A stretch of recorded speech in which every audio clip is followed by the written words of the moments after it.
नमस्कार, मैं हूं पद्मजा जोशी और आप देख रहे हैं आज की अड़ी। कल चुनाव आयोग ने 2 राज्यों के विधानसभा चुनाव और उपचुनाव का ऐलान तो कर दिया, लेकिन एग्जिट पोल पर बहुत ही सख्त टिप्पणी करके सर्वे एजेंसियों की विश्वसनीयता पर सवाल भी खड़े कर दिए।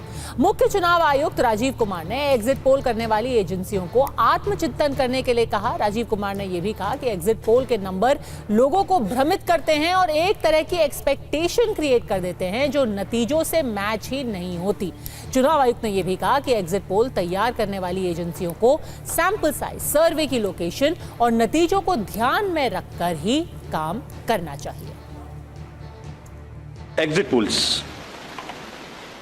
Actually, I didn't want to touch this subject, but since you are asking, exit polls के आने की वजह से, exit polls के एक expectation set करने की वजह से एक बहुत बड़ा, let me explain, एक बहुत बड़ा distortion पैदा हो रहा है। पहले एक exit poll आता है जिसकी हम उसको गवर्न नहीं करते, लेकिन एक खुद के आत्मचिंतन की जरूरत जरूर है कि वो उसका सैंपल साइज क्या था, उसका सर्वे कहाँ हुआ, उसका रिजल्ट कैसे आया।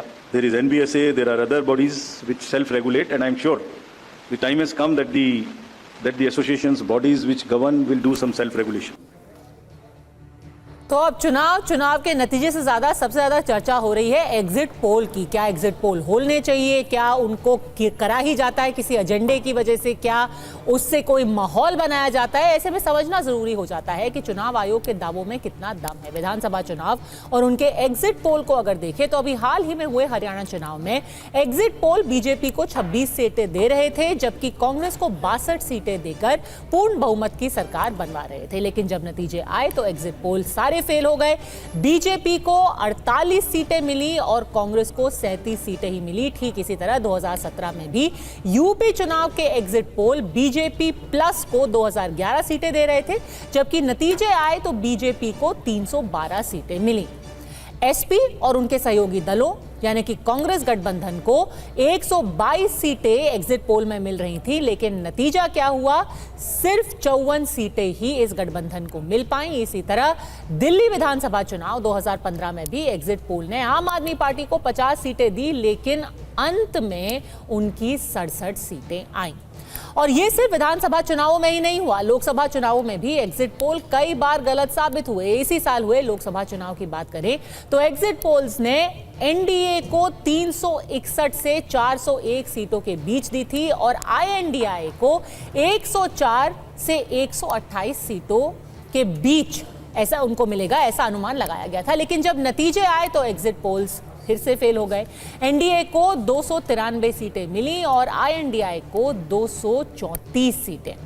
2019 लोकसभा चुनाव में भी यही हुआ था। एग्जिट पोल्स ने एनडीए को 306, यूपीए को 120 सीटों का अनुमान लगाया था, लेकिन एनडीए को मिली 353 सीटें और यूपीए को 93। 2014 लोकसभा चुनाव एनडीए को 283 और यूपीए को 105 सीटें एग्जिट पोल के हिसाब से मिल रही थी, लेकिन नतीजे आए तो एनडीए को 336 और यूपीए को मात्र 60 सीटें मिली। तो ऐसे लगातार सवाल उठाए गए एग्जिट पोल के ऊपर और अब खुद चुनाव आयोग ने ही कहा है कि आत्मचिंतन की जरूरत है। लेकिन राजनीतिक पार्टियां भी एग्जिट पोल पर सिलेक्टिव कभी कभी हो जाती हैं। 2024 लोकसभा चुनाव के एग्जिट पोल को राहुल गांधी ने मोदी और मीडिया का पोल बताया था, लेकिन उनकी ही पार्टी ने हरियाणा चुनाव के नतीजों को गलत साबित करते हुए एग्जिट पोल का हवाला दिया। इसका नाम एग्जिट पोल नहीं है, इसका नाम मोदी मीडिया पोल है। ये मोदी जी का पोल है, फैंटेसी पोल है उनका। Thank you. कितनी सीटें आ रही हैं आपके हिसाब से? सिद्धू मूसेवाला का सॉन्ग सुना आपने? 295। किसी को भी उम्मीद नहीं थी कि ये नतीजे आएंगे। जो एग्जिट पोल्स भी बता रहे थे, जो नतीजे आए उसमें जमीन और आसमान का फर्क था। तो हम लोगों ने उसकी चर्चा करी, अलग अलग कारण क्या हो सकते हैं इसके ऊपर चर्चा करी और इसके ऊपर हम लोग आगे और कार्रवाई करेंगे।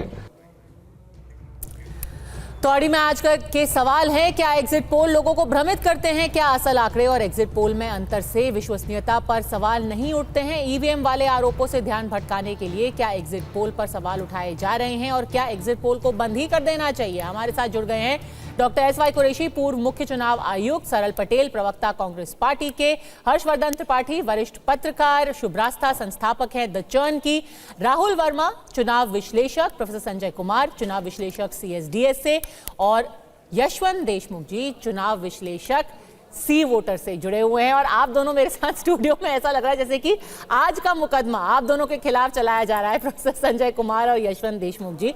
ये बताइए, आप कहें तो स्टूडियो के बाहर से कर लेते हैं। नहीं, क्योंकि आप, मेरे को लगा कहीं छोड़ के आप ना चले जाए, इसलिए आपको स्टूडियो में ही रखा गया, आप नजर के सामने रहे। पिच छोड़ के नहीं भागते हैं। तो ये बताइए, पिछले 30 साल से कम 1000 बार कोशिश की गई है कि संजय भाई और हम पिच छोड़ के भाग जाएं। बाकी बहुत सारे लोग भागे आए, हाँ। लेकिन हम दोनों अपनी पिच पे अपनी जगह बैटिंग कर रहे हैं और हम करते रहे। पर ऐसा लग रहा है कि पक्ष विपक्ष छोड़िए, आज जो एग्जिट पोल एजेंसीज हैं उनको सबसे ज्यादा सवालों के घेरे में रखा गया, उनको कटघरे में बैठाया गया है। क्या एग्जिट पोल नहीं होने चाहिए यशवंत जी? देखिए, होना तो बहुत कुछ नहीं चाहिए। अगर सबकी बात माने तो हमको सांस भी नहीं लेनी चाहिए।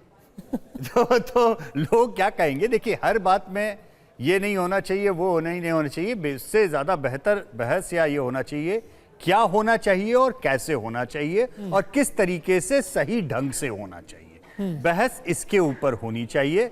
अभी आपने जैसे शुरुआती वक्तव्य में आपने बताया, लोकसभा चुनाव के समय कांग्रेस वाले नाराज थे, विधानसभा चुनाव के सामने भाजपा वाले नाराज थे। तो कम से कम एक चीज तो क्लियर है ना कि नंबर्स किसी एक पार्टी या एक हिसाब से गलत नहीं हो रहे हैं। अगर गलत हुए हैं तो बराबरी से ही गलत हुए, चाहे इस तरफ गलत हुए चाहे उस तरफ गलत हुए।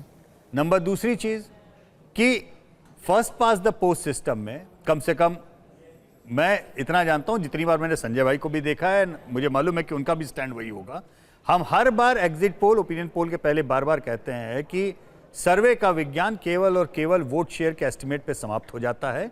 सीट शेयर का एक्स्ट्रापोलेशन ये सर्वे के अंदर नहीं आता।